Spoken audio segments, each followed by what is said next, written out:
अस्सलाम वालेकुम दोस्तों, क्या हाल हैं। आज मैं दोस्तों आपको जद्दी के शादी के मसले के बारे में बताऊंगा कि ऐसे दोस्त जिनकी शादी अभी तक नहीं हुई और वो चाहते हैं कि हमारी शादी बहुत जल्दी हो जाए।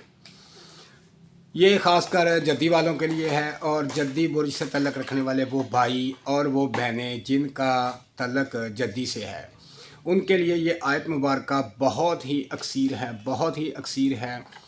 इस आयत मुबारक का वजीफ़ा आप करें, आप जद्दी के मुताबिक, जद्दी बुर्ज के मुताबिक और उसकी तादाद के मुताबिक ये वजीफ़ा आप पढ़ें। इंशाअल्लाह बहुत जल्द आपकी शादी का मसला हल हो जाएगा। जैसा कि आपके सामने जो आयत मुबारक आ रही है, इस आयत मुबारक को आपने कम अज़ कम जो है 51 दफ़ा सुबह पढ़ना है।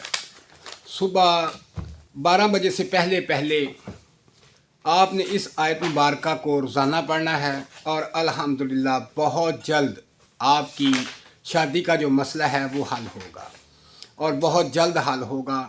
जो आपने बहुत ज़्यादा वज़ाइफ़ किए, बहुत ज़्यादा तवीज़ात लिए, आपने बहुत अमल किए, बहुत से आपने अमल सुनकर उन पर अमल किया, लेकिन अभी तक आपकी शादी का मसला हल नहीं हुआ, तो अल्हम्दुलिल्लाह ये अमल छोटा सा आप करें तो अल्हम्दुलिल्लाह बहुत जल्द आपकी शादी होगी और आप शादी की खुशियाँ मनाएंगे। तो इस आयत मुबारक का वजीफ़ा करें, अल्हम्दुलिल्लाह आप जल्द, बहुत ही जल्द शादी के बंधन में बंध जाएंगे।